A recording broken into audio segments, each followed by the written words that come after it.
hands are his feet. Welcome to the teaching ministry of Calvary Chapel Corinth with Senior Pastor Charlie Villard. We're an expositional teaching church with a mission to comfort those in any affliction with the comfort in which we ourselves have been comforted by God. We're glad to have you join us today, so let's open up our Bibles and begin our verse-by-verse study in God's Word. Exciting time too, because there's a no matter how summer is, there's a heat to it, and there's a point where it drags on. You're like, man, it's been hot enough. I'm kind of ready for fall because, well, that means what's the sweater weather, so ladies bring up the sweater and their boots that are tall, Han Solo boots. Yeah, Han Solo boots, yes. Right. So there's that aspect to it, right? And the season comes to an end and you go, oh, I'm bummed. And then winter sets in. And for us, that can be a long season. A long season. I know, November and December won't be too bad, but we got Christmas. It's exciting. And then the day after Christmas is done, you're like, we have a long ways to go till springtime. I already want to be there. And then people come and they visit and they go, well, how long has this happened? It's like, for 4 months, 5 months. Winter can last even into May some years. But we always know it's coming to an end because the way God has set up this universe, this world spins and the season comes no matter whether we like it or not, right? You can't stop summer from ending. You can't stop winter from beginning. And Solomon, seeing all of this, writes in Ecclesiastes in chapter 3, he says, to everything there is a season, a time for every purpose under heaven. A time to be born, a time to die, a time to plant, a time to pluck what is planted, a time to kill and a time to heal, a time to break down and a time to build up, a time to weep and a time to laugh, a time to mourn and a time to dance, a time to cast away stones and a time to gather stones, a time to embrace and a time to refrain from embracing, a time to gain and a time to lose, a time to keep and a time to throw away, a time to tear and a time to sow, a time to keep silence and a time to speak, a time to love and a time to hate, a time of war and a time of space. We'll read on a little bit, but we kind of just break that down, right? You look around, right? It's Izzy's birthday today. She's 7. You've been on this planet 7 short years. But to a mom, it can sometimes feel like 7 long years, right? But, there's a season when kids are born. There's a child rearing season where they're attached to you, right? Not me, but you, Megan, right? They're attached to you. You have had kids know this. They cling to you. You have to feed them. They would not survive without you. And that's a season. And there's a lot of parents that come out of that season and go, I want to have another kid because they want to keep that sort of connection going, but they start to do things on their own. They start to talk back. You start to realize sin is a real thing because it's just inherently in them to lie to you and to be mad at you and to do these things. But it can be a good season. It can be a long season. And the season that can come after that can be really difficult.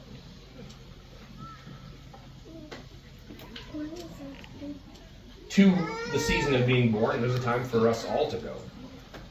We don't know how long our season is. Sometimes it's really short, and too short, right? But in God's goodness, He knows what He's doing. And sometimes it's a real long season. Culture today has this notion that we're in control of when we die and how we die.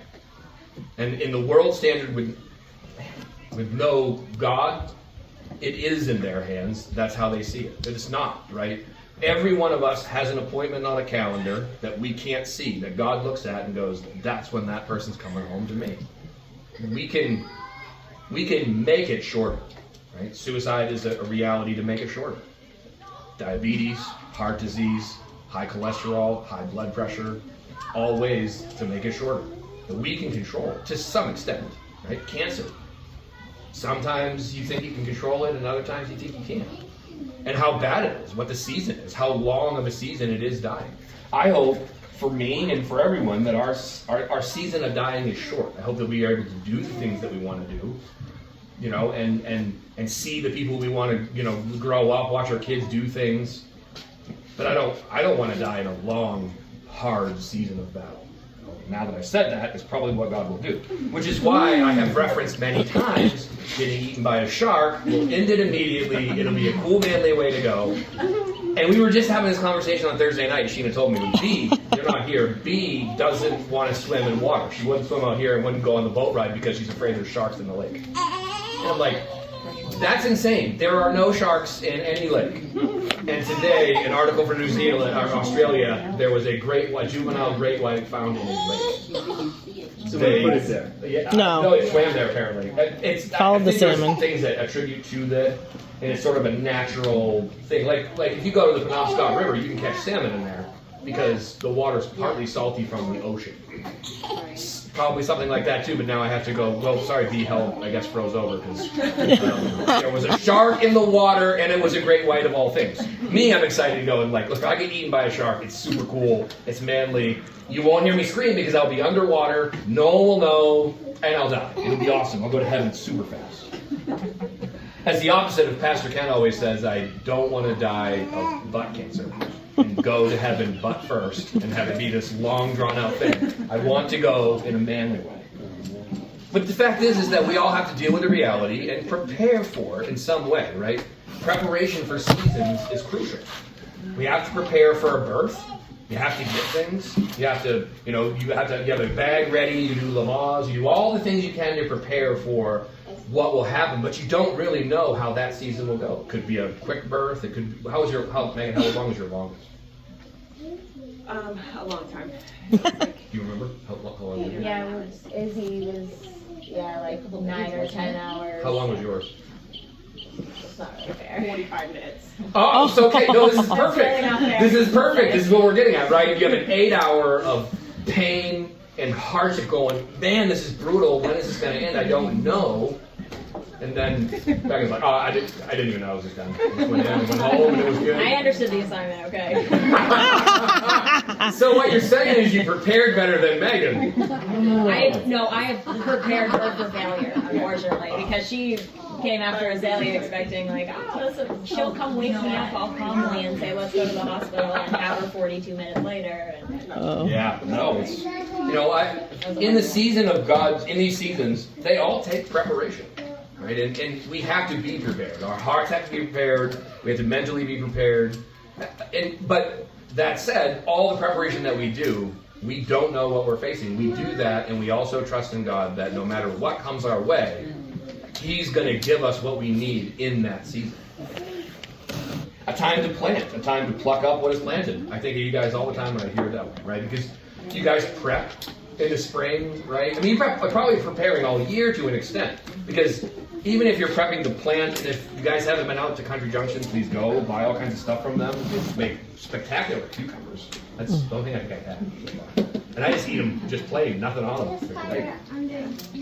Flowers. You're prepping for a season of harvest, or preparation of harvesting something to sell, and that's a job, right? It's a process, and that's what Solomon says. There's a time to plant and a time to pluck what is planted. This one's tough, right? But a time to kill and a time to heal. I don't necessarily this means we prepare to kill people, but the reality is we live in a world where war is an inevitability, and you don't go into war not prepared. No man doesn't count the cost before going into war. Life is precious. No one wants to run into war to take lives. But at the same time, what are we coming upon? This season changes. Frank's over there, so he can't answer. But pretty soon, you guys are going to be doing what? Hunting. It's going to a time to kill, right? You're going to be preparing food for your family. You have to go out, you hunt, you kill something. But there's also a time to heal, in the midst of all of that kind of stuff. Because I think we can emotionally kill each other, spiritually kill each other, right? And that takes healing. Adultery, right? That can kill an entire marriage.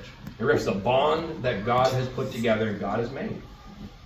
It can be healed, but it is an instant and may take a lifetime. And honestly, I don't know that it could ever really be done without God.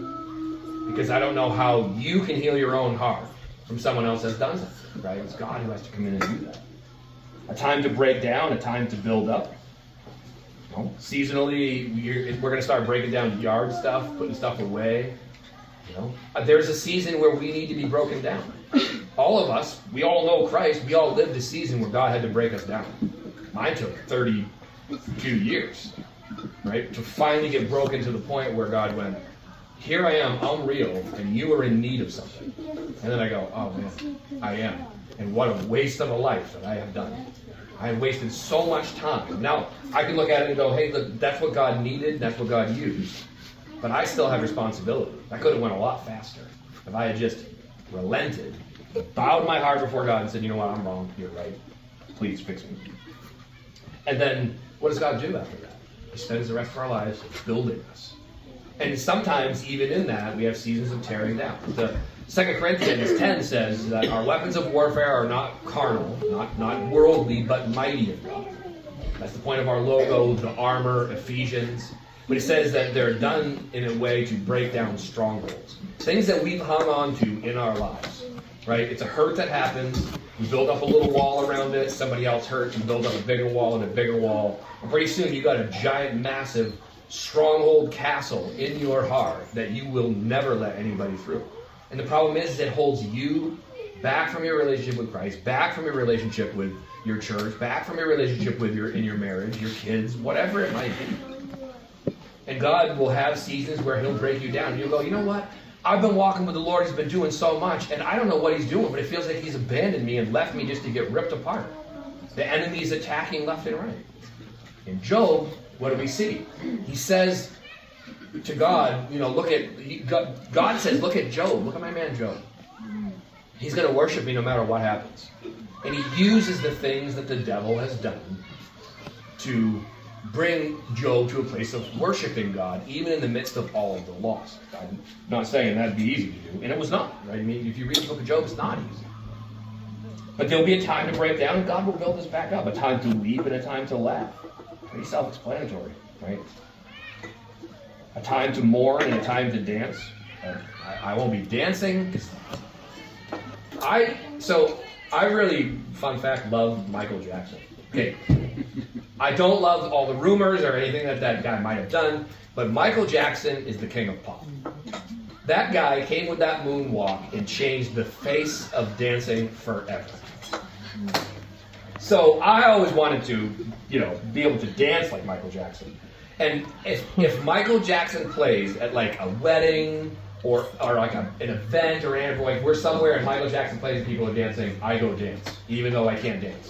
Because it's Michael Jackson, especially Billie Jean.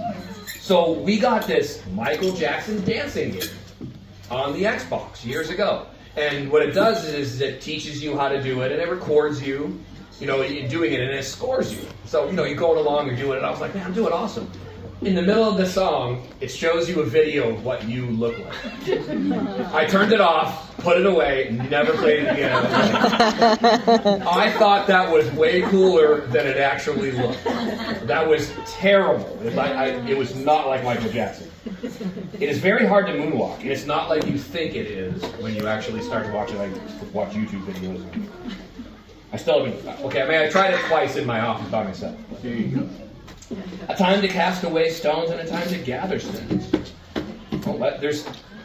There's times to do work, and there's seasons of moving away. Think about planters in a field, right? When they're ready to make land, they have to move all those stones. We use tractors. Those folks did it by hand. Picking up stones out of a field, bringing them on those old rock walls. A time to embrace and a time to refrain from embracing. This one was weird to me. And I read it, I'm like, yeah, like, what? COVID. That's actually pretty good, right? Well, it's COVID. Don't hug. I think we did everything. We live life normal.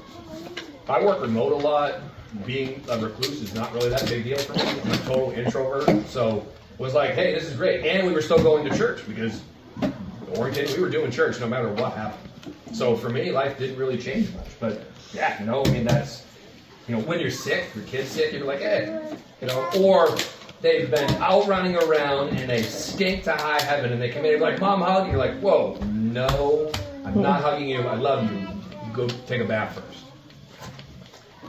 There's also this aspect of, we have family, we see them a lot, we hug them, we tell them we're hi, or friends. And then a season changes and they move somewhere else. And we refrain because we're not able to do that. But it's okay because we love them. We can tell them those things. A time to gain and a time to lose. It's self-explanatory. A time to keep and a time to throw away.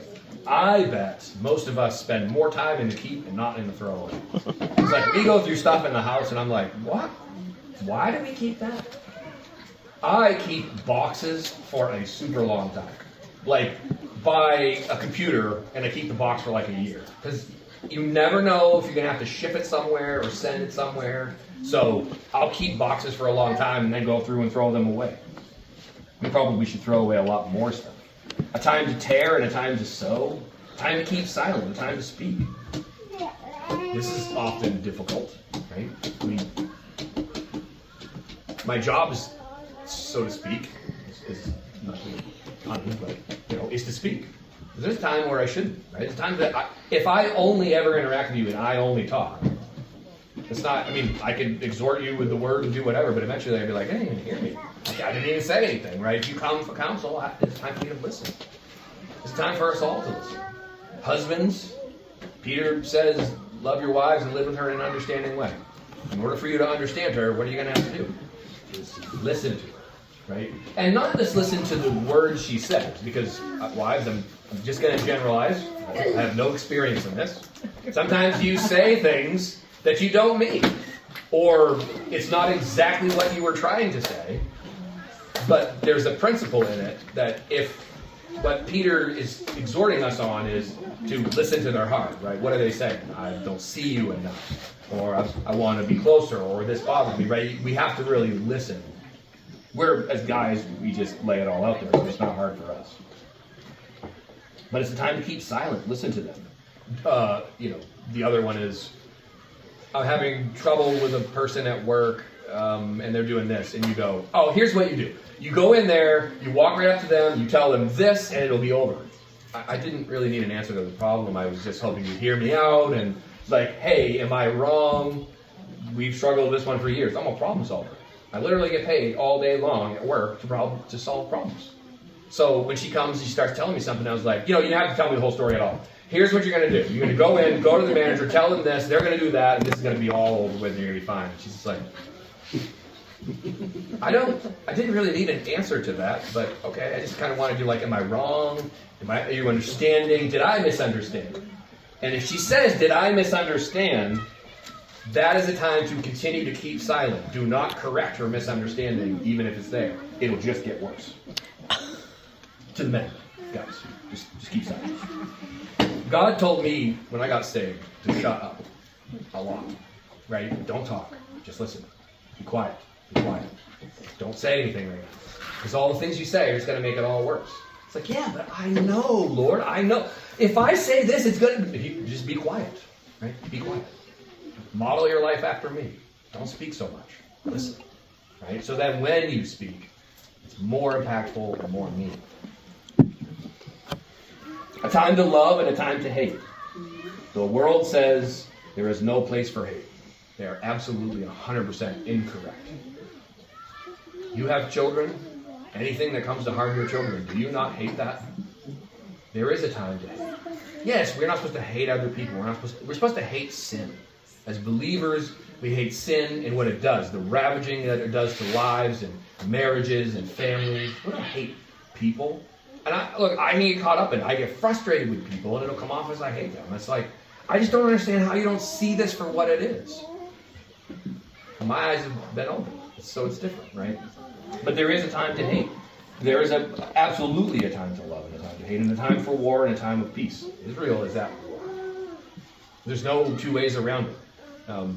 They had a 9/11 like us, and they are going to get the enemy that wants to kill them. And it's been interesting to watch the news and see how both political parties have handled this sort of conversation, because generally, especially when it comes to Israel, previously, there's been a harsh divide between two parties on what should be done for Israel and what shouldn't be. We should protect Israel. Not just because I'm a Christian. I thought that for years before. If you just go look at them on a map, they're about this big. in this giant, massive area where they could get wiped out. And what they're doing is trying to protect themselves. This battle goes way back to the book of Genesis, right? It's not going to end. They're in a time of war, and they're looking for a time of peace, and we should pray for them, right? As people, we should be praying for their time of peace to come soon, because innocent people are dying, and that's what happens in war, and that's what makes it so difficult. Solomon runs on, he talks in 9 and 10, I'm going to kind of jump down, he says in 12, I know that nothing is better for them than to rejoice and to do good in their lives, and also that every man should eat and drink and enjoy the good of all his labor. It is the gift of God. He says that we should celebrate. He's not saying go out and get wildly drunk. He's saying we should celebrate the fruits of labor, the things that we've done, the time, right? It's been a long year for us as a small church. It's been a long year of physical battle, spiritual battle, but it's also been a blessed time, right? And we sit today and look around and go out and do stuff and eat together and celebrate. Same thing for Izzy's life, right? You've had ups and downs. Today is a day to celebrate her birthday. 20 minutes after it's done, it'll probably be really frustrating because this is how kids are. She'd be hopped up on sugar, and I told Sheena last night, they had this like 6-foot tube of that powdered sugar you used to eat when you were a kid, like pixie sticks. Yeah, pixie sticks. And we saw it in there. I was like, we should get that and give her the whole thing so that she has to go back after eating that. Just wow, totally straight. Point to wrap up in 14. I know that whatever God does, it shall be forever. Nothing can be added to it, and nothing can be taken from it. God does it, that men should fear him. That which has already been, and what is already, and what is to be has already been, and God requires an account of what is past. The point, all the stuff that goes on is not beyond God's reach. It is not beyond his sight. He has likely ordered it all. Much like Joseph said, what you guys, his brothers who sold him into slavery, what you guys meant for evil, God meant for good. God means for good in all these things. And there is tough seasons that we have been in and will be in, but God's in all of them. Right? He's in everything that we do, as long as we want him to be. Right? I mean, God's not pushy and doesn't force anything. In ways, I wish he did. I wish he would have forced, I would have had a totally different life. But at the same time, God radically changed my life, like almost in an instant. And I went, man, if all of this was worth it, then, if all this stuff happened and it brought me here, then I guess it's worth it. But how much, wreckage did I leave behind? How much pain and suffering did I cause other people? But you can't, no one can add to it, right? No one, anything that happens, we should go in with that mindset like, man, this is a trial. I'm so sick of this, Lord. He hears us. He's not mad. But then we say, but your will, Lord, right? The Lord Jesus on his knees in the garden, bleeding out of his forehead, so stressed out that he's going to be separated from the Father for the first time in eternity. And he says, if there's any way that I don't have to be separated from you, any way we can save all of humankind and not do it this way, please let me have that option. And he says, but nevertheless, your will, not mine. He got back up, he walked to the cross.